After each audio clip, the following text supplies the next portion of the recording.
Okay, so most of what I'm going to talk about now will either be, some of it will be in the notes, and there'll be additional things in the notes that I won't actually go through. So we'll go to the share then straight away. And where this, just take 1 second. There is our, there we go.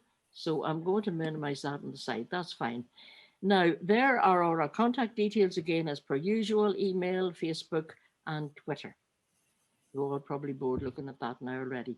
This session is going to be the thinking child, learning, thinking in the brain, connecting the learning and the thinking.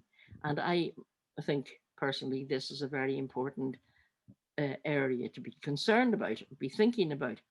I want to stop share in a second or two, because I want you to give me an indication of who you are in terms of, do you have preschool? Do you have P1 to 4? Do you have P5 to 7? Or do you have post-primary? Because I'm addressing this to parents of all ages. It's not a particularly young or primary. It's really everybody. So you see where you've got reactions at the bottom of your screen there. If you click on that, you'll be able to see the thumbs. So I want you to put a thumbs up if you've got preschool.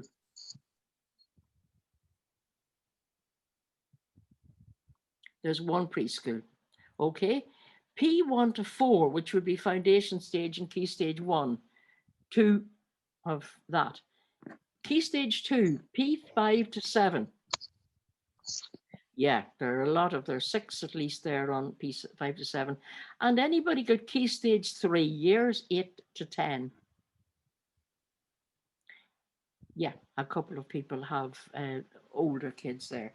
So I'm taking account of the fact, and I want to take account of the fact that you are representing all those ages, and this is relevant to them from really before they go to school right through to their GCSEs and beyond. Okay, the chat line is there if you want to make use of it. And now let's go. We'll go back to the share. So the first thing I want to mention is that today, the 1st of June, a report was published by the Department of Education. You probably saw it on the news, reported by Peter Weir. He fronted the media coverage on it. And this is yet another report on underachieving pupils in Northern Ireland. This makes about the 10th or 11th in my experience of it. But anyway, here's another one. What to do with a huge number, and is quite a large number, of underachieving children in our schools. And there are 7 points made, and it's relevant for you to sort of see where parents fit into this. The first one is that there will be a focus on early years and nursery. The second is they will look at emotional health and well-being. That comes from obviously the COVID and so on. The third would be looking at the relevance of the curriculum and the relevance of the way we assess them. I couldn't emphasize that enough, because the way we assess them at the moment is unsatisfactory in all ways. The curriculum itself has become ever more irrelevant. So they really need to do something about that. And the report says we must do something about this, review it. And so it doesn't actually say what you're going to do, but leave that to somebody else probably. The fourth one is there must be a wider community approach, particularly placing the emphasis on parents. And schools will be and are being advised to ensure that they are involving their parents. Now you can see you are parents, we're already doing that. And many schools are already doing it. The fifth one is looking at boys' potential, because it is the boys, of course, who take all the figures down, if you like, at all key stages, who are underachieving. 6 is the teacher professional learning, continuing professional development, it used to be called. Leadership training, making sure there's good leadership. And finally, interdepartmental collaboration and delivery. And this means like government departments, voluntary community departments, all that it's multidisciplinary, and that the whole problem is dealt with that way. Now, can I just 1 second just stop share and look at you and say that there is one aspect of the thing that I don't think is emphasized in this report, and I haven't read it in total detail, but I have read it, scanned it, and that is the actual way children learn. There's no mention made of that at all, the way children learn. And surely, if you're going to improve their learning, you need to talk about or be aware of that learning. So, at the weekend, there was a newspaper report on a piece of research done by Cambridge University, which was looking at what to do with all these children who have fallen behind because of the pandemic and so on. And the government in England was saying, we'll give them extra time at school. They'll do extra hours and they'll do extra days and we'll have summer schools and so on. The Cambridge researchers said that doesn't work. We have no evidence that that will work, extending their time at school. But what does work, they say, is teaching the children how to be metacognitive. The word metacognitive is not mentioned that I've seen so far in that report. So I'm sort of wondering why not, because all the research so far by the Education Endowment Fund and people who have been doing research on what works have said being metacognitive. And I'm just going to look at the whole gallery here and say, does anybody know what the word metacognitive means? What does that mean if we want to make the child more metacognitive? Now, you're allowed to speak anytime you wish to. Metacognitive. Now, I know that that word is actually not mentioned there probably because I think it'll put people off. I think that is so patronizing, it's beyond belief. Anybody? Maura? Thinking about thinking? Yes. Thinking about your own thinking. Meta, more emphasis on your cognition, on your own thinking. And that's exactly what we're going to be doing here tonight. We're going to be looking at how to make the children more aware of their own thinking and learning. And the research says as soon as you do that, they monitor, they evaluate, they look for thinking strategies, they verbalize, they do all these wonderful thinking things that enable the children to improve their own learning. I heard an expression to encourage self-talk and soliloquy. Now, this was recommended for autistic kids and special needs children. They've been encouraged to use self-talk, talk to yourself, actually model that, and talking to yourself to say, help yourself to understand what it is you mean or what somebody else means. And that is at the extreme end of where the kids are finding it all very difficult to learn.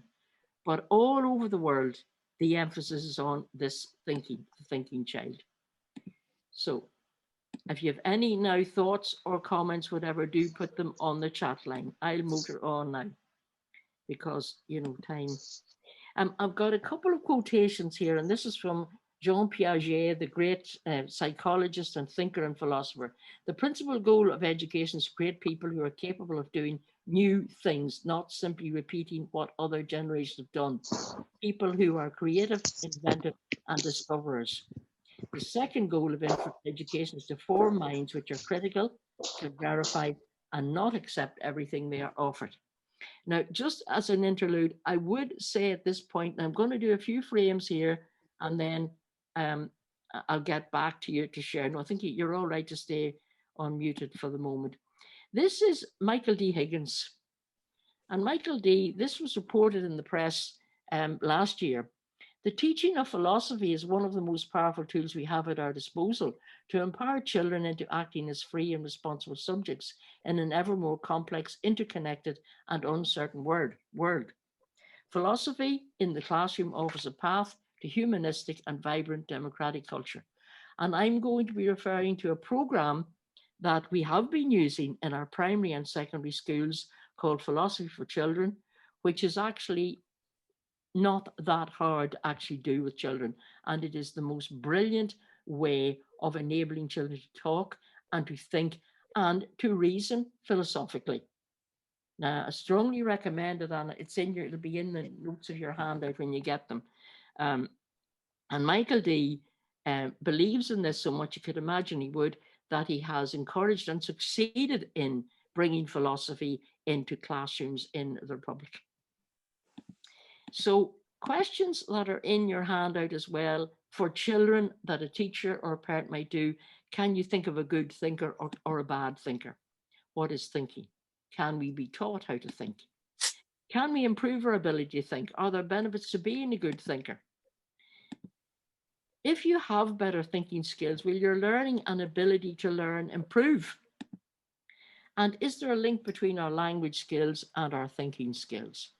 Now, all of those are questions that even can come up in philosophy for children, but which we would engage in with our children. They make them more metacognitive in that they start thinking about their own thinking. And you can do that with them as young as primary 1. You can do it with them as young as even preschool, just thinking, and what is thinking, and so on. And we look at some things we might do with them in relation to that. Just for a wee bit of thinking, I want you to have a look at this prisoner problem. Funny enough, it was a question on the chase that yesterday, I think it was. This is a problem for thinking. The 4 prisoners are buried in sand. They cannot move or turn their heads, and they are not permitted to speak. The cruel warden has decreed that all will be freed when any one of them shouts out correctly the colour of the hat on his or her head. He gives them the clue, one clue, there are 2 white hats and 2 black hats. But if anyone shouts out the wrong answer, all of them will be killed. So we have Paul, Mary, John, and Tony. After 5 minutes, one of them calls out the correct answer. Which of the prisoners was it? So which of these prisoners calls out the right answer and knows what colour of hat he or she is wearing? And that between Paul and Mary is a wall, of course. Now, I want you now to approach your chat line and put your answer on it. So they've 2 black hats, 2 white hats. They can't talk to each other and they can't move or turn their heads. Which one of these calls out the answer that he or she knows what colour of hat he or she is wearing? And they're up to their next sand. So go to your chat line and put up the answer.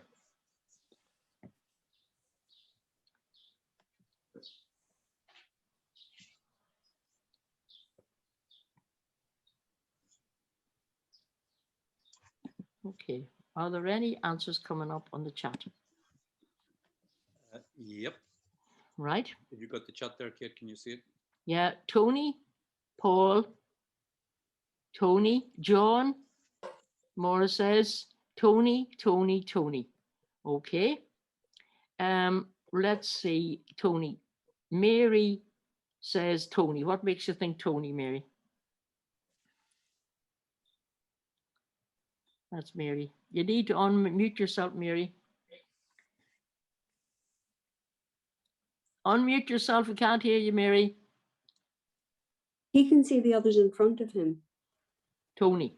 Yes. Yeah, okay. Let's go back to the screen then.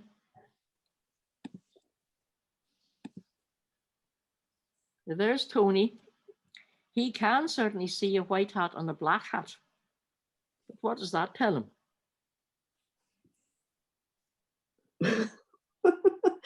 Well, I suppose it tells him really that he has either a black or a white one. Yeah, so he would be very ill advised to call out the answer. They'll all be beheaded. That's true. Maura, you Yeah. said John. I said John, Yes, because if Tony can see, Tony hasn't said anything. yes, John would, so then John reckons that Tony must see a black one and a white one, so he can't Yes. make any decision. So John sees a black one, so his must be white. that's correct. Now let's stop True. share there. Would everybody agree with that? Yeah. Never have thought of that. Yeah. Yeah, it's actually a party puzzle. It's a game, and it often it's used at games. I don't go to those kind of parties. I believe that's the kind of thing they do. What kind of reasoning do you have there? What kind of thinking would you say that is? Is it a certain sort of thinking?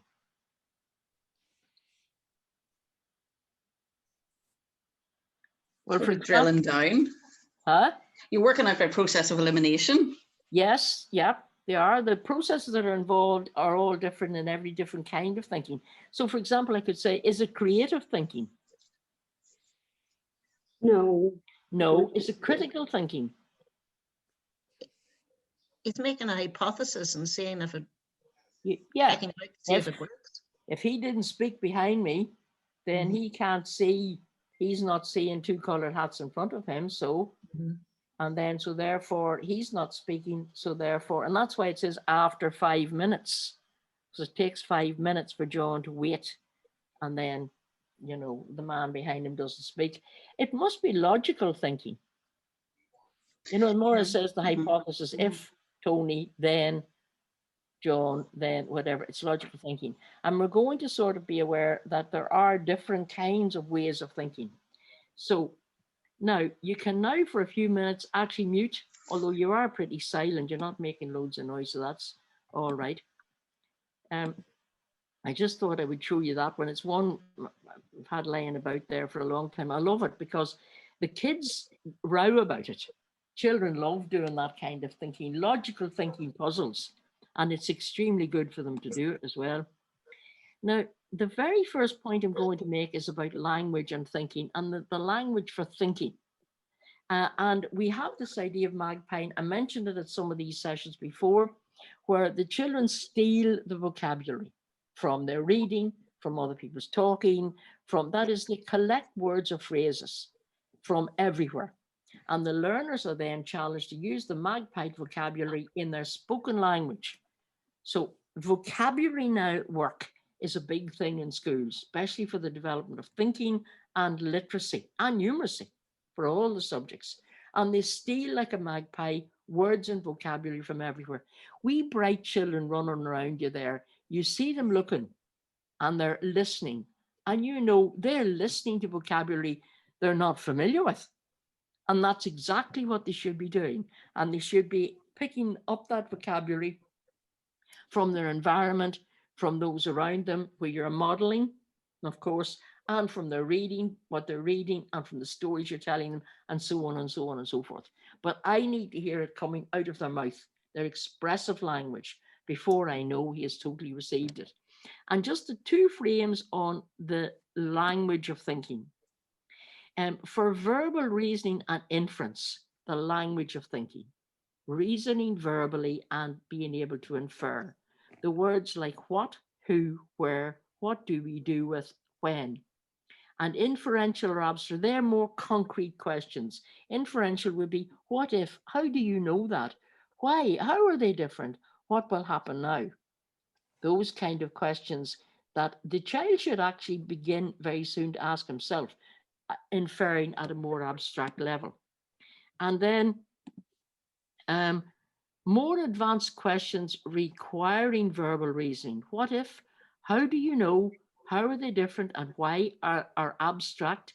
And they learn by doing these sort of thinking. It's like thinking processes, justifying, explaining, predicting, providing evidence, defining, comparing and contrasting, and evaluating. The language of thinking needs to be in the classroom, but the kids need to be metacognitive about it. That is, they need to be aware that that is exactly what they're doing. I'm using the language of reasoning, the language of thinking. So what enables the learner to reason better is understanding question words, a memory, because where have I heard that word before? And oh yeah, I remember it. Now I will say it. Now I own it. Understanding the need for inference, vocabulary and grammar awareness, experience. Do you know what? That one there should be sort of with jingle bells on it, because it is the broad experience of children that you notice in schools. Those who have been, those who have seen that, those who have read that, those who have talked about that, that is absolutely vital to a child. And certainly sitting in front of devices doesn't give them that broad experience. Experience, of course, is the first criterion we have for good comprehension, broad experience. Empathy, seeing it from someone else's point of view, and the ability to focus on the relevant. That's another mental operation, if you like. It's a way of knowing that, no, I dismiss that. That's not relevant to what I am doing here. And that word relevant should be used with the children. Is that relevant? It's a hard enough word, I think, relevant. So is the word inference. A lot of these can be, but they're not once you start actually doing them. So they need to be able to separate the relevant from the irrelevant. What does one think with if one's language is delayed or impoverished? Well, that's the question I asked myself years ago. If they haven't got good language, what are they thinking with? Now, some people answer that by saying they're thinking by using visual images, pictures. That's language. They constructed the picture and the visual image in their mind through the use of language, and they will be impoverished in the ability to do that if they don't have a richness of language. So the richness of your language affects the power of your thinking. Absolutely, without a doubt. That doesn't mean I need to have them talking at me wall to wall gabble. But it means that when they do talk, they can express their ideas well with good vocabulary and in well constructed, put together sentences. That's what we need. And in schools and at homes, we should be encouraging as much of that as possible, but modeling it as well. You know, the conversations you have when they're in the back of the car and you're taking them home from school, or the conversations you have when you're on a walk with them out somewhere, or you're at dinner with them. Those conversations are absolutely irreplaceable because that's when we can get the chat going. Now, that I'm sure a lot of you have seen. This is the thinking framework in our schools currently. It was provided to us in 2004. So it's a long time ago. So to say there's no thinking in the curriculum wouldn't be absolutely right. But this is what it is. We have these 5 areas: managing information, decision-making and thinking, being creative. They're the thinking bits. And then working with others and self-management are the personal capabilities bits. Now, I'm not going to stop you and ask, have you come across this before? But what the teachers do with them, of course, is they select bullet points from under any or several of these areas and they put them in with their planning. But they call it infusion of thinking. Infusion of thinking is very good. Surely do it, but it isn't enough. It simply isn't enough to just sort of, now I'm going to have them work with others. I planned for that. It says make them do that. That'll develop their thinking. Well, it will to some extent, but it won't make them metacognitive. Certainly won't.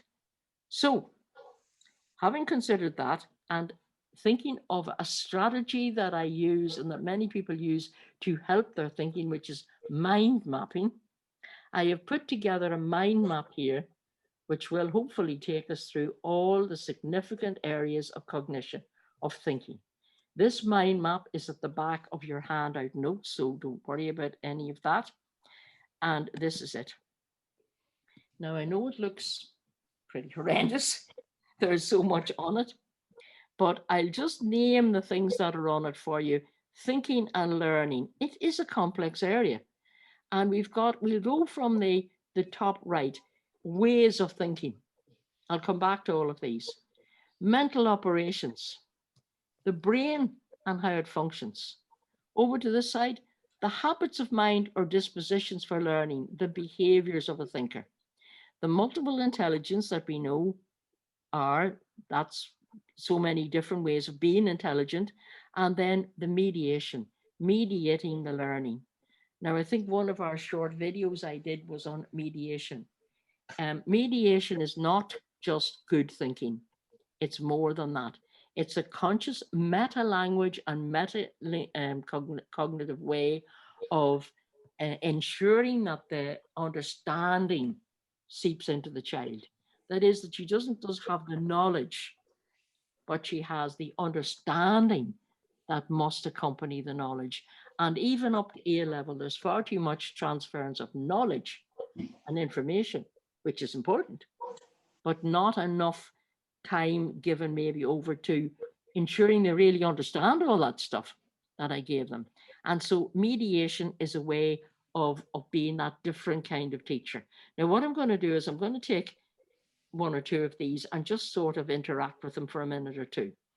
I don't think everything's on that mind map. But for example, I have left off how to assess good thinking. But I think that is for a different kind of mind map. And also because I don't think we're all that sure how to assess it anyway.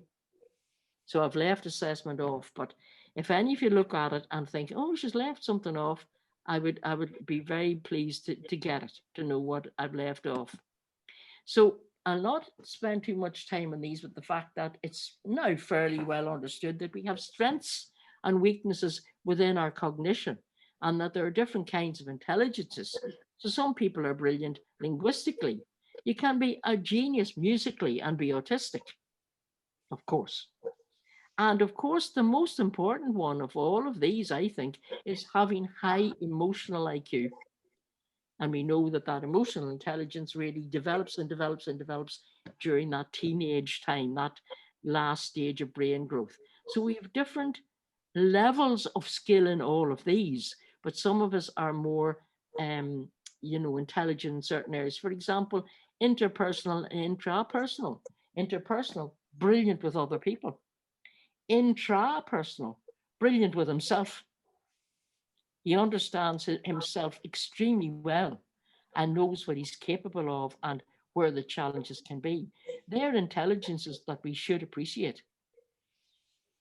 And I love the naturalist one, the lover of and the one who's so good at the environmental world around us, who loves his world, the world that he or she lives in. So the multiple intelligences are very important. Visual, spatial intelligence, mathematical, logical, physical. A brilliant sportsman. Oisin McConville was on the radio on Monday being interviewed, a talk by, you may have heard him. And Oisin, the GAA footballer, of course, I'm sure you know him, said he wasn't much good at school. But my goodness me, he's a genius on the football field. We have to value that. That's very, very important. And that be appreciated. The visual spatial would take in, I think, the creative, the artistic. Those people who are brilliant, they look at something and they're just brilliant that way. Here are different ways of thinking: critically, creatively, reflectively, logically, philosophically.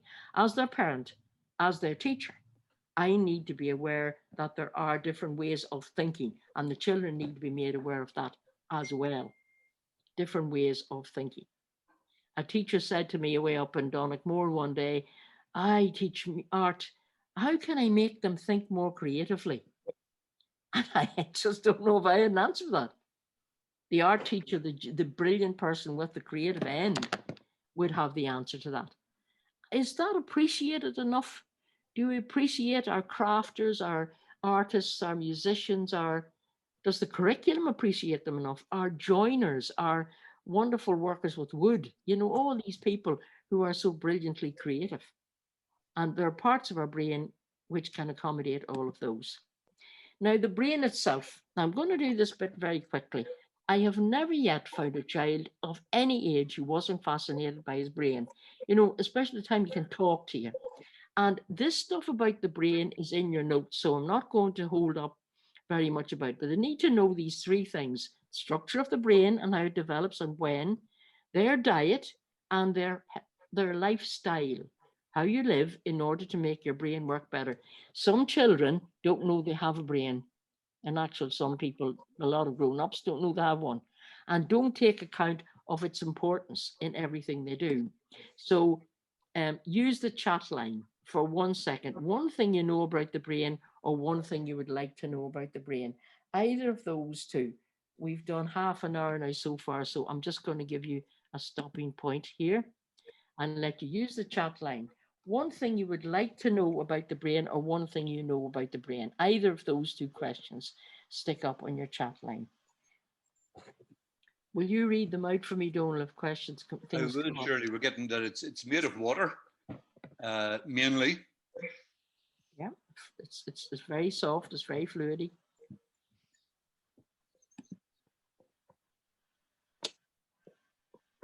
Mainly. Brain tissue does not have nerve endings. Mm-hmm. But the cells go out to the nerve endings, don't they? That was Amy. Because the whole thing about the brain is that the brain connects. Yeah. It's the powerhouse, and it connects down the spine. Failing with age, e.g., into dementia. How can you stop the brain? brain Oh, stop yeah, aging with age? yeah. Well, if we knew that answer now, the answer to that one, I would be. But I think it's right through your life. It's important to be aware of your brain and keep it healthy as far as you can.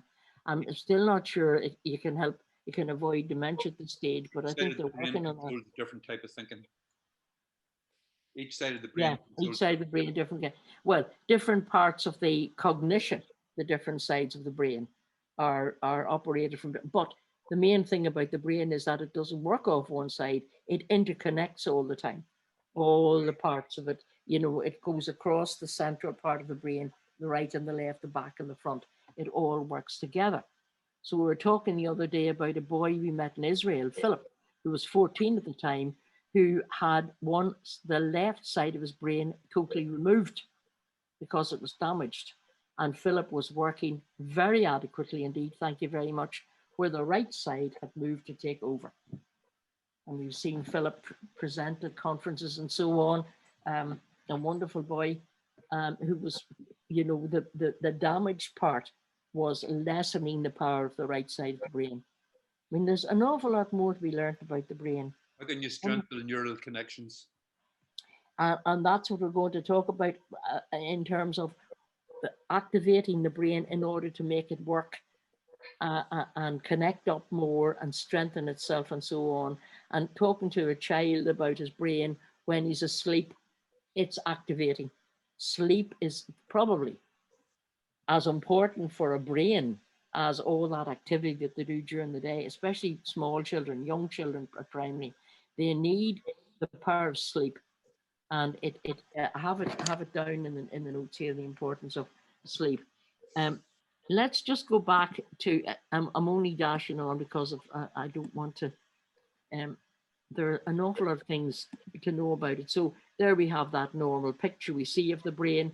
The upper part, the neocortex, where all the thinking, the memory, the language exists. The reptilian brain at the bottom part, which tells you if you're hungry or thirsty or angry or very, very angry. And then the limbic system in the middle, which is the emotion brain. And that's the emotions then develop in the that adolescent last stage of brain development. The emotions really, really need to be worked on and made more explicitly discussed from around the age of 9 or 10. Now, I know they have emotions before that, and of course they do. And it's talking about emotions will help strengthen the limbic system. If you have a good teenage experience and your limbic system gets the right kind of stimulation, you'll turn into an adult with a high emotional IQ. If bad things happen there and you don't get that support for your emotions at that age, those ages, then you will have a low emotional IQ. You could still have a doctorate or several master's degrees and be very well educated and so on. But if you have a low emotional IQ, I'd rather not work with you because you'll be an absolute pain. I don't know if you know people like that. You know, with the emotions are not well, and they're not strong, they're not in control, they're not able to empathize with other people. So the right and the left side, so you've mentioned that already. So generally they say the left side, the logical with all those things there, and then the right side, the creative and all those the music and all that kind of thing. You see them all down there, the left and the right side. And it is very interesting then to say that the right side of your body will strengthen the left side of your brain, and the left side of your body strengthens the right side of your brain. There's a lot of debate going on about that still to this day, but the one thing they do agree on is that you need to ensure that the two sides are functioning well, and that, you know, one is, you know, strengthening the other sides. That's why wee babies crawl and why you make them motor. They call it the motor modality, the learning through the motor brain. And special needs kids especially, and all of us, can learn an awful lot through motor activity. And in fact, kids with dyslexia often have poor motor coordination, and the motor brain is not working very well. So you have all of these things that are predominant on one side of the brain, but for them to work well, they need to work across the two segments of the brain. So feed your body. I'm not going to read down all of those. They're in your notes, all the good things we know rightly, what we should be eating. And even chocolate can be good for you. Water is essential, but definitely not these things. Now, coffee can be very, very bad for some people. Alcohol can have its moments as well. But for kids, for children especially, fizzy drinks like Coca-Colas should not be permitted. If you can possibly avoid it, let me just put it that way, because sometimes you can arouse about things. But especially when that wee brain is growing, and it'll be growing right from the womb. Of course, obviously, it's the first organ to develop in the fetus is the brain. And as it moves on through to around 20, your early 20s, when it stops cognitively growing, it still can grow and learn and strengthen itself to any age. But during those significant brain surge stages, then we should be watching what kids are eating and drinking. And of course, then finally, also, exercise is good for the motor modality, as I said. All of that type of thing is good for all of us. It makes us feel better at times too. Even I like to walk around the house the odd time. But any motor activity like that is good for your brain. And can I absolutely stress the sleep? Make sure you get 8 hours sleep. But for the smaller children, and I would say those who are really still up to primary 5 or 6 in primary, they can be doing with 10 to 12 hours sleep. Okay, so an adult should really try to get at least 8 hours. When the wee child is sleeping, his brain cells are growing. It's as simple as that. Now that's a very quick run through that, but those notes are in your hand, but there's an awful lot more to learn about the brain. I'm going to dash on to look at these two words, cognition, what people know and think, and metacognition, how people think about their own thinking. So our cognitive part of ourselves is our thinking part and our knowing part. And a philosophy for children session one time with a group of primary 5s, when they came up with their question, their philosophical question for us to debate in our community of inquiry, this group said, what is the difference between the brain and the mind? Primary 5. And I have to say, I thought, well, that's something that we could all be doing with talking about. But just talking about it and about their brain and what it's doing in there all the time is so good for young kids, for children to do. So this definition's in your handout. It's thinking about thinking, metacognition. Having explicit awareness of being engaged in higher order thinking. Higher order thinking. Thinking about the how and the why, as well as the what of a task. This is necessary if the learners are to get to a stage where they can successfully apply their learning to other situations. So if you get a chance to speak to Peter Weir or any of these boyos, use the word metacognition. Where is that going to come in this Great Conning Plan to help children learn better? It needs to be in there. And just because they're doing sciences and they're doing the humanities and the art subjects and the literary subjects and so on, does not mean that you're making metacognitive. You become metacognitive by someone directly mediating that to you, making you explicitly more aware of your own thinking, how it's happening, why it's happening, how it could be better. And that brings me to another arm of the mind map, the habits of mind. I may have mentioned these before. They're in, obviously, it'll be in your handout, but these are the behaviors that should be somewhere in the classroom where you're making a thinking classroom, a metacognitive room or a metacognitive home, if you like to call it that too, where these behaviors are encouraged in the children and where, you know, they're aware that these are behaviors that will make the learning better at the end of it and the understanding. And it's having these dispositions for learning. We teach them these. So for example, you might say, I don't know what to do with this homework. And you say, well, look, talk it out there. What does it say you have to do again? What did the teacher say? Make them verbalize. Verbalizing your task is that self-talk and soliloquy thing I was talking about. But verbalizing even to yourself is an excellent thing to do. And down there at the bottom, that temporal awareness and spatial awareness, having an awareness of time and awareness of space, are habits of mind. Do you know people who don't have a good temporal awareness, habit of mind of time? Well, they're always late, or they don't. I'm a bit like that myself, actually. But having an awareness of how much time I will need. So I like a child who says to me, how much time do we have? And also, he likes, a kid who says, a child who says, yeah, that's okay, it's good, I know, but is it right? Looking for accuracy and precision. Persistence is a sign of an intelligent child. Perseverance, persisting till he more or less gets what he's looking for. So the habits of mind are an essential part of the mind map on the thinking and learning. The brain grows when being challenged. A brain which is presented with challenges means better thinking. That is correct. If they keep doing reading, which is at the same level all the time, and they're not challenged up a bit, if they're not doing tasks in mathematics or in science where I don't understand that, I don't know that. Child will say, we've not done them before. And he's resisting you. That's the time when his brain is out there ready. He must be enabled to tackle the more challenging reading, the more challenging tasks. That makes the brain actually grow. These are some things that make the brain grow. These are thunks. What is a thunk? It's a beguiling question about everyday things that stops you in your tracks and helps you look at the world in a whole new light. And this guy, Ian Gilbert, has written 2 ebooks that I know of that are called Thunks. And I've put a whole list of more thunks in your handout. So here's one.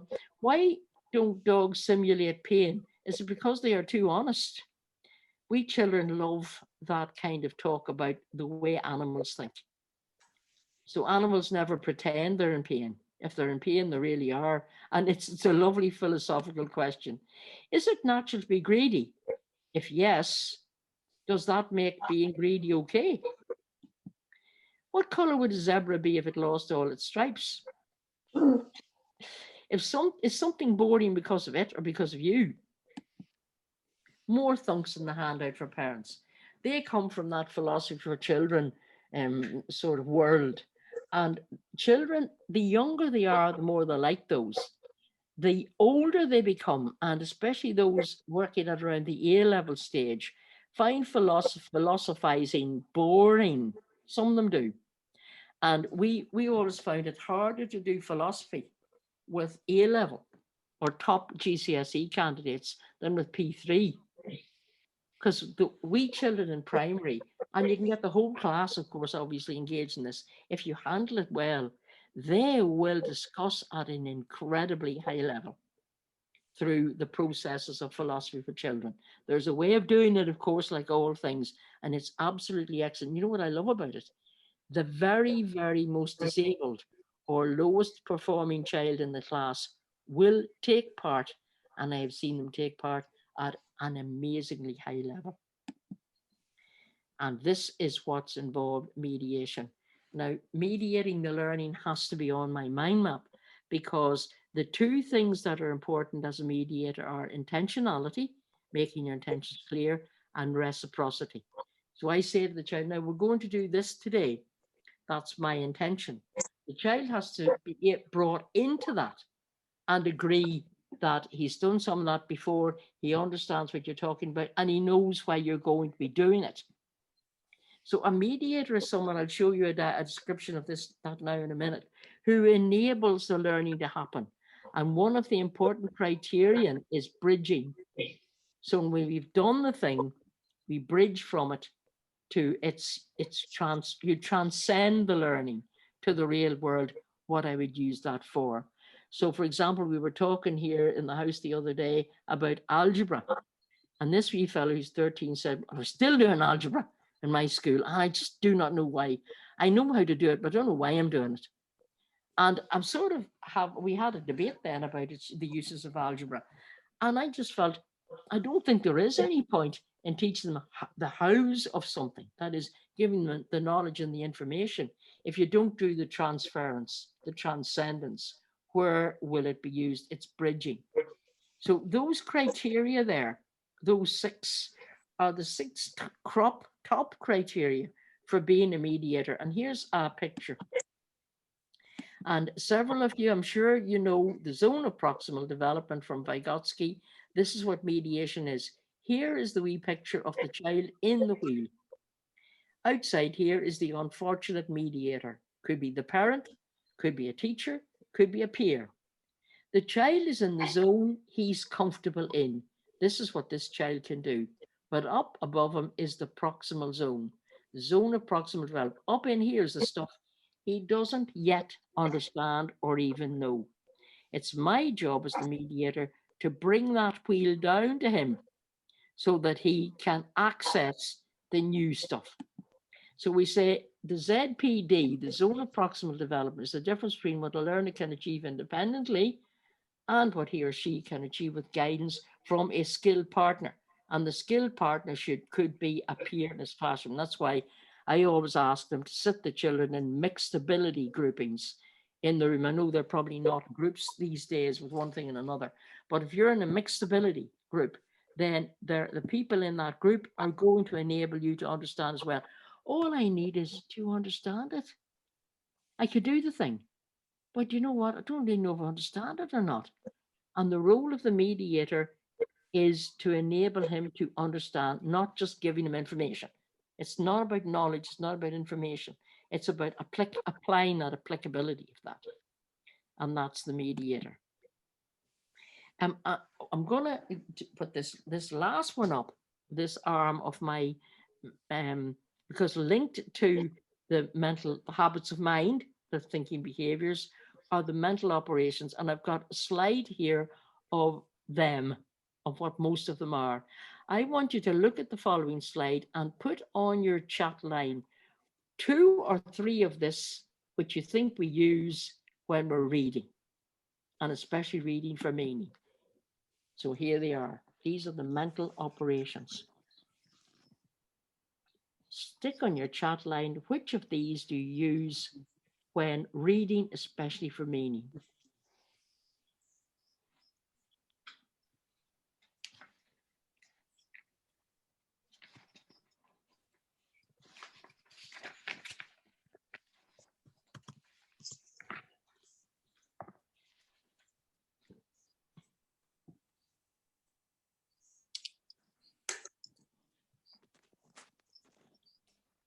Can I take this off for a moment and see what you put in your chat? Well, Donal, you can read it out to me. Okay. Visualization, prediction, analytical reasoning and deduction, visualization, memorization, prediction. Maura Johnson uses most of them because she's a smart ass. Deduction. Yep. Very good. Now, in a way that half explains what these are. Decoding. These are brain operations. Can you see what the difference between these and just being, having good habits of mind? Good habits of mind, like a child who will always check what he's being asked to do before he does, just in case he's doing the wrong thing. That's a good habit of mind. Having a time awareness is a good habit of mind. But these bios here are much more serious, and this is where we count the problems, because you're absolutely right. I need to be able to predict and to visualize. Let's just take those 2 simple ones. If I'm going to read, and if I'm going to read for meaning. Some children find it extremely difficult to visualize. And it's a mental operation that is, I can't actually do it for him. His brain has to operate and do it for himself. And I have to, if he can't do it and doesn't do it, I have to model it for him and show him and help him to enable him to do it. Visualization. So we do visualization activities in the classroom. It builds the brain. It sets up those thinking processes in the brain. And of course, the other one I would say is inference. Inferential reasoning. Reading between the lines, being able to infer. And some people will tell you they don't learn how to infer until they're primary 4. This is incorrect. A child of 18 months, 24 months is well able to infer. He or she knows rightly what's going on around him, because he can see you're planning to go out without him, because he knows, and he's wondering, where is she going? I know she's going out and I'm going too. It doesn't take them very long to learn how to infer in the household, and that is a mental operation. But right from primary one, they need to be drawn into looking at pictures and inferring who are they in that picture? Where are they? What time of year is it? What country is it? What century is it? What's the relationship between these people in the picture? And this wee P5 girl that I worked with one time said to me, I don't know, it doesn't say. Every time I asked her something which was inferential, she would say, oh, I don't know, it doesn't say. And she was right. It didn't actually say literally, but it did actually say. It told us, where they were in the story. It inferred it. Now, they are mental operations. Can I just sort of stop share just for 1 second at that point? Right. We've traversed a fair bit of that mind map so far. And I did this on purpose. I'm looking at the complexity of this whole area. It is complex, but all the more reason for us to address it in our educational institutions, making them think. You can't just say to them, now folks, think. There's no point in saying to them, think. The child has to be taught what's involved in this complex area of cognition, and the words need to be used with them. We must stop this business of, that's far too big of a word, you couldn't use that word. Some daddy one night at a parent thing told me that illustrations was too big a word for his child. And I said, what age is she? 4. Well, so she doesn't know what an illustration is. Oh, but she does, doesn't she? Well, then she knows the word illustration, and it's your job to tell her the word. It's just silly. These children are well up for it, and it's our job to provide that experience, that broadening, enriching experience. Places we take, especially the language, and talking about their thinking is essential. Right, I'm going to stop. I have to consciously think metacognitively about stopping. Anybody want to ask anything? Just a few more to do, and then, in fact, while you're thinking, do you know what I'll do? And this will be fairly high level. I will upload the document for you. So talk away there. Great, rather. There it is. Look at that. Kate, my wee boy is he's in primary 4. Right. So I would start to read with him, and as you say, you ask him to look at the front of the book to sort of tell you what he thinks or what the book is about. But he just goes, no, let's move on. He's just too. Now, I'm not saying that he's eager to get into the book, but I think he's just, that's all superficial to him, and I think he just. No, you need to get closer in. You need to think of yourself as the mediator. Don't you say, what do you think? You tell him what you think. Right. Or you mediate that to him. Do you see? It's a slightly different thing. Sometimes we psychologically stay away from our learners, We're saying, right, I've shown you that now. You know what to do. There it is now. Away you go. And that's not mediation. That's testing. Yeah. Mediation is, I am right there along with you, like the guy pulling down the wheel. Vygotsky's wheel. You must be in there. It's almost as if those old days of, they asked me how to do it, and I was supposed to do it, and I didn't get it quite right, and then I got scolded or I got punished, chastised. That's not teaching children. That's, being cruelty. That's cruelty in the classroom. Being a mediator, you're in there with them. He's trying to get through this process. You need to engage them. They need to be interested again. Yeah. That's a very important part of it. Yeah. And motivated. They need to see the point. I think it's the books in the classroom that obviously they have them all graded, color wise in the classroom. So I think when he gets a book home and, maybe he just finds it just boring. Well, now I know that, the libraries are open now, so hopefully we'll get him back in there again to find out something that he does enjoy, so. Could I just make a plea here for children who are exceptionally bright? Could I? I think there are a lot of them out there, as many of them as there are, and we're talking a lot about our, autistic special needs. There are growing numbers of them as well. But there are equally large numbers of exceptionally bright, and sometimes they're just a flipping nuisance in the classroom. They are on the go. They won't sit down there. They won't do. They're looking around them, and they're irritating. Okay, he's irritating. Don't jump to the conclusion that he's flipping ADHD or some awful thing like that. Not necessarily. He might just be very intelligent and you're boring him to distraction. Check that out, because I think that that's an important thing to know about our children. You know, how actually bright are they? And especially if you're getting complaints from school, and he won't sit still, and he's annoying. He always answers me out of turn. This wee boy, 6-year-old from County Down, he went home to his mum one day and he told her, if you send me back to that school, I'm going to kill myself. 6 years of age he was. What? So they got worried and I went in and assessed him. He was, straight from the word go, he was unbelievably bright. His IQ was 130. I did the full IQ with him, 130. So back to the P2 teacher and I said, he's very bright. Oh, is he? Oh, I didn't know that. What does he do? Oh, well, he's always interrupting me. Oh, is he? Yeah, how does he do? Well, he's always telling me the answer and correcting me. And when he corrects you, is he right? Yeah, that's what the annoying thing is. He's always right.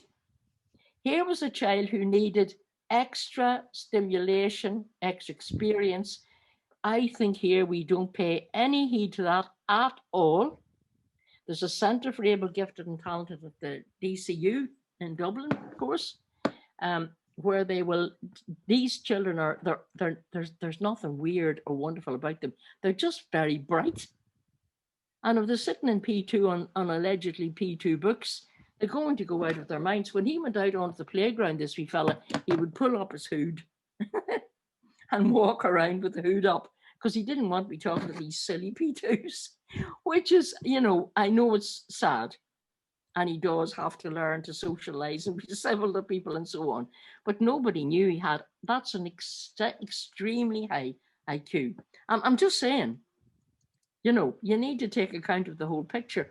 All children, as is my favorite phrase, are modifiable. All children can be changed. All children can be worked with. All of them. Okay, and it's about finding the way in. I suppose is how we would mainly do that. I'm coming now closer. There, those are your mental operations. I remember doing with a school one day a look at those. We looked at what each of those was, and I said, which of these aspects of reasoning, if these operations are predominantly part of your subject area? And they had a wee bit of time thinking about these, because some of these are going, what is syllogistic reasoning? You know, a bit of thinking about what they meant, first of all. But every single one of these was not only in parts of the curriculum, but across the curriculum. So it's the kind of reasoning that these children are being asked to do on a daily basis. The least we can do is understand what they are. That's all I'm saying. So the environment for thinking and learning, where do you think best? When do you think best? What helps you to think? Those sorts of questions as well are important, and that's creating the environment.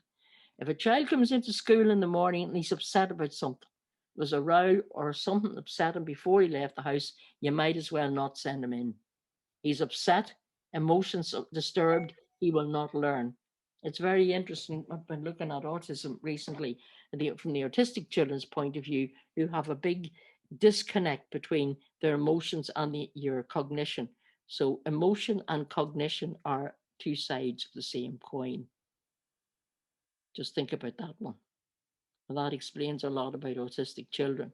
And so your cognition will not be up and running, those thinking skills, those mental operations, if your emotional brain is through other and upset. And so you need to create the right environment, as we do in our schools, of course, to the best of our ability, and at home as well. It's important for that. And then I have put there the thinking programs. My absolute total way out in front is instrumental enrichment. Professor Reuven Feuerstein's Thinking Skills Program, which was developed and is still delivered all over the world with kids of all backgrounds, all ages, and all abilities of attainment and learning. And it is absolutely excellent. We don't have it here. Philosophy for children we could easily have, P for C. It should be in every primary classroom. You should be doing one, community of inquiry. per term or per half term with the children. They adore it, and it brings them on monumentally. And then the others are there, you'd probably have heard of Court and the Bonus Hat and Bloom's Taxonomy for Questioning and so on. And there are other things you can buy that are thinking programs, but those two at the top are way ahead of the posse. And in your handout, there are a number of strategies and activities that encourage thinking, such as mind mapping and the thinking frames. Now, again, I'm sure a lot of you will know both. I'll show you just a little bit on both of these. There is a list also of challenging and controversial picture books at the back, because I adore them and use them with older children as well as primary. They're not just primary. Some of them are not even primary. They're far too hard. So there's a list there of those. But a mind map is what you saw, my mind map for thinking and learning, gets information into and out of your mind. We have studying, revising, taking notes, coming up with new ideas and planning projects. Words, colors, lines, and pictures, just as you saw in mine. They can be useful, keep you focused, help you use both sides of your brain, make notes using a mind map. The mind map you make is usually just useful for you. Usually you make your mind map. I've done my revision. I've got all my things in my mind map. I don't think I could lend that to somebody else, and it wouldn't be as useful for that other person. It's because I've been through the processes of visualizing, of checking, comparing, contrasting, and putting on, and I've made my mind map. And I like the kids to use colors, and they can put wee drawings in and so on if you like. So here's a simple one. That wee picture, the who, what, where, when, you know, the different colors of the arms of the mind map, the topics in the middle, of course, and then you broaden it out from there. A girl, let's say, or a student who's doing art and English for A level, you know, could do her revision for her Hamlet using her mind map, and she'd be excellent at it. And then the uses of the mind map, there's a mind map with all the different things that, you know, a big mind map then done on what mind maps are, in fact. Thinking maps, these have become very popular and very commonly used, where you use this visual representation and then you use it to develop your thinking. So there's the circle map for defining, describing, and explaining. And the circle map filled in the main idea in there, and then the other ideas out and around it. They're really good. They definitely do help me to verbalize my ideas and construct my ideas. And then teaching children to think quickly, deeply, and with agility has got to be one of the greatest gifts we offer them in the 21st century. And just bear with me, when an individual can combine these mental skills with the confidence and self-esteem to believe in the validity of their own thoughts, to speak their mind eloquently and change it intelligently when they have to challenge pure thinking and prejudice confidently and with conviction, and to enjoy mental challenges, then we can say we have done a good job. Goodness me, I wonder how we're doing that. And there is a book, it's called The Book to Read to Teach Your Children. I've got a note of this in your notes. It's just literally out of the press. I saw a review of it. The book you read to teach your children, 8 ways to keep learning at home fun. Ryan Books, I've got it here, and I'll just show it to you in a minute or two, but it does have simple ideas for, you know, it's really complementing what's going on in school at home. And then the chat line. Next Tuesday is Colette with her at 8 o'clock. We will send out the link for this next webinar on Thursday this week for the link, and our recording of this will be made available as well. I'll just stop share there. Yes, don't stop share. Okay, now it's just gone 9:10. I'm not going to drag you on. It's late at night to, you know, into the dark depths of midnight or anything, but just if you have any questions or comments or thoughts that you'd like to share at this point, you can put them up in the chat line if you want to. Did any more come up there, Donal, I should deal with? No, just ask people to unmute and to Gulder at you directly. Yeah. Don't gold her, but you know, you see Amy. Go on, put her to the sword. Okay. What does that mean? Well, So try that's it. all. Thank you Yes, so much. I have to dash, but really interesting. Okay, Kate, we really and found it. So you put this. Yeah, there's an awful lot in that. That I mean, in 1 hour you've got about 40 years worth of my experience anyway, at least. You know, so there's an awful lot of stuff there. Every one of those bits could be developed. That mind map, that's my copy of it there, has every single one of those is like a training session, if you like, you know, and in the whole field of thinking. When Maura and I were younger, we did a lot of this together, didn't we, Maura? I'm looking forward to seeing what picture books you've recommended. Oh yeah, and I've got new ones on it, Maura. But Maura keeps up with the picture books too. We love picture books, and I think they keep coming. Okay, more and more brilliant ones. Absolutely brilliant. And Kate, I'll put up the link to the small videos where you've done the bit about the books. So I'll just put a link here to oh well, there is a wee small video on the picture books. Yeah, but then recently there has been a spate of lovely brand new picture books. You know what's a wonderful challenge for a secondary teacher would be to take one of them and use it in an English lesson.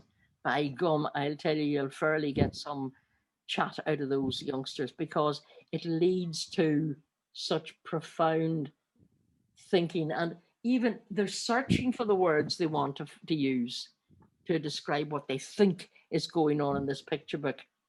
More and more recommendation that you use the text with illustration and text. Brilliant. Making all So sight. Kate, the book that you're holding at the moment, that is really This for is the one. parents at home, really, you know. Yeah, Well, this is the one. It's called yeah. The Book You Read to Teach Your Children. And I've Uh-huh. got the reference for that in the notes in the handout there. And But that yeah, Is it by encapsulates Kate? everything, numeracy and literacy it and all does. these. Yeah, it's really covering 8 ways to keep learning at home fun. Because I think people were Yes. tortured over the pandemic. And this is Yeah. very practical, and the girl the writer is very sensible and down to earth with it. I think it's a good wee book anyway. But look it up, you'll find it on Amazon. And you know, it's and check the reviews on it before you buy it, you know, yes. Yeah. But it's a good one, yeah. No, I think it's bringing the fun aspect into it. And I Bring think it I was up. in with Colette. Colette was doing a lovely session, and then I think the power went out, so I haven't had a chance to catch up, Colette, on that. But was it recorded again? I'm not too sure. Was. They're all recorded. Right. Yeah, yeah. So I And can there's link in. loads of little dice games and things that we've been doing. So I'm going to go over some of those next week. And I'm also going to be having a look at really some lovely fun things just for people to sort of enjoy the summer. So it doesn't look mathematical, because I hate whenever the kids are told, right, you're going to have to sit down and do this. So I want them to be doing their mental maths and things like that. But it's all going to be through games. And we're going to take that wee bit further in terms of what Kate's been talking about, all that metacognition. There's going to be a few things that you're going to find possibly a wee bit challenging, but I would suggest if you can stick with them, with the kids, you know, we're going to try and break them down. And they're lovely, lovely activities. And I'm going to bring baking and time and everything into it. So Great. some nice wee ideas, Great. hopefully. And Great, also, if you email us with anything that you missed, we can send it to you. We can send Great. it That's great. and email it to you. Thank you, folks. Yeah. I got Qubits. Oh. Do you know that one?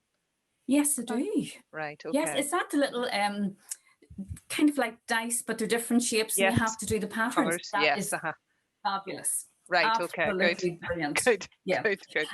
There's one that I'm going to show next week, and it had gone out of print, and it's called Doodle Dice. Right. And it's absolutely fabulous for getting the children actually engaged in thinking. So that's one that I'm going to definitely promote, because again, you can get it in Amazon. It's now only produced in the States, but Amazon seem to have it. We're doing an awful lot of business for Amazon, aren't we? But with these courses. But some of the stuff's really, really difficult to get. But if you can get these, they're just Yeah. Wonderful. Okay. And Great. that's relevant to what I've been saying, because doing the things with them in a fun way, they really enjoy doing it. But you still need to ensure that you're bridging out of that and that they understand where to apply this Yes. knowledge or this learning, or whatever you'd like to call it, that is, they can do the things. I remember doing activities, with cut up cards and everything, and putting everything together and coming up with a solution. We did that and had a lot of fun, had a laugh, but hadn't a clue what it was all about at the end of it all. I'm not sure that I had learned anything from it. So it's ensuring that you've got, as Colette says, the thinking in there, and that while they're having fun, you're talking away in the background, you're mediating, use that word again, in the background, and ensuring that you're saying, gosh, that'd be good if we could do that for. Isn't that what we do when? That they see the point. And especially clever wee children and old children, they really do need to sometimes see the point of what they're doing. Even if you were to say, do you know what? Mathematics makes your brain grow bigger. That's a point. Right. There you go. His muscles, I'll just say that his muscles, because he's fascinated by Oh, yeah, fascinated. Absolutely. Yeah. Great. Thank you. Thank you, everyone. Well, shall we maybe see some of you next week then? Oh, Yeah. please come back. Don't let me be here Yeah. all by myself. Oh no, I'll be back, Colette. I'll be back to torture you. Good. Yeah. Yeah. Everybody else come back as well, please. Yeah. Have a good absolutely. week in between times, and